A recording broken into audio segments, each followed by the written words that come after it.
Mujizat Pak Doktor. Lebih buat lebih susah. Nak?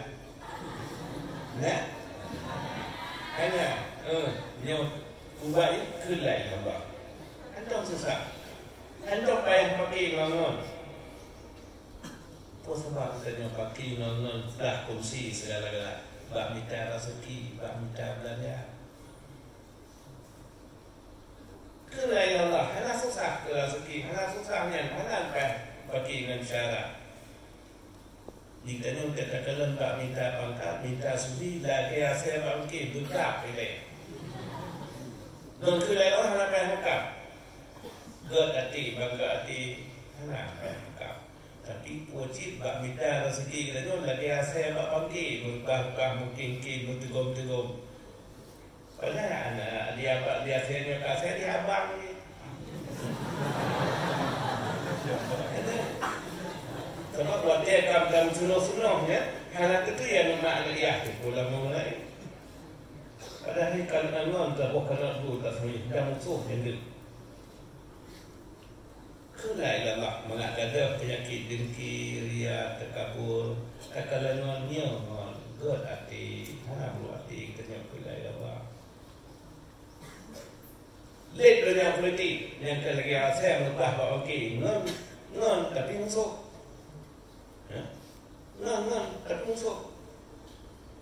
Jika Allah hana dengki dan karena kekalan Yahya dalam kitab bukan Nabi al-hasadu ya'kulul hasanat kama ta'kul haqqan.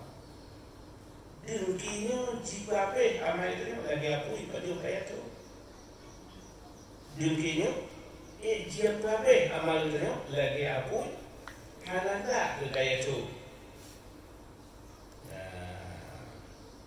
Bukan.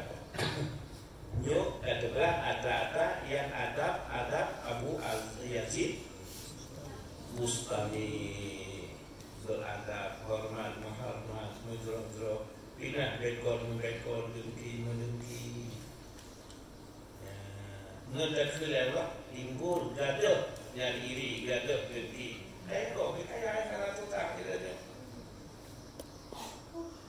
Karena susah kok begitu dengki. Negara kena tak ada mengatakan rupiah buat setui dan dompet yang anak kau ni dan yang tu ni tak senang dulu. Nanti dan ikat dompet kasih kau ni. Menyo tak dompet kasih tu.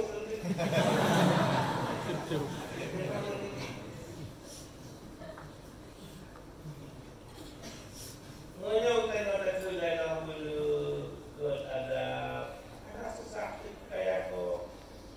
susah itu pakai itu. Anak itu dengan dengki, bekor, karena orang itu al-hasadu ya'kulul hasanah. Kama ta'kulul khatam. Dengkinya ikbabih amai kita ni lagi ampun ikbabih. Ini jatuh di mana pakai segala-gala. Dengki ke Nabi Allah Adam. Nyaman dengki, itu habis bila amal tu. Ya, tapi menggodati walaupun tak buat baju ibadah, le di sisi Allah. Si Daud masa Rasulullah yang terkalan teriak tu alun asal syurga. Nasihat katru. Ya. Jadi tidak dalam kisah kota amal rawan tengku Rasulullah rawan Allah sudah. Anak di dalam kau tidak amal lu perasaan dia mana lu ibadah tidak taat kerana di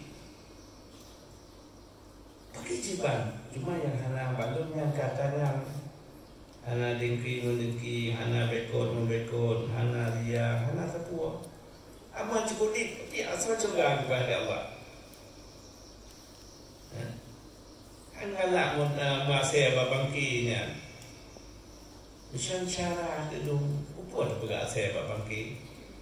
mukap muklok menugdugom nyanyian pagkitipan yang digalak tapi berarti nyaman dit amat urang sahabat yang kenyang pukul no nanya kenyaman anak dit amal lo juga bersih anak lu mau jaga malam anak lu cuma yang nampak lu yang ketagai anak ini kok kena rayu bangkat anak ini kok kena rezeki anak sapua ya rupanya nyainat walaupun dit amal itu di sisi Allah kupul lagi di kubur jatuh di betul di kubur jengki anak buyung ya Allah ya menyebut nyoke tujuan takut la ilaha illallah dan amal juga walaupun amal itu bacut bermakna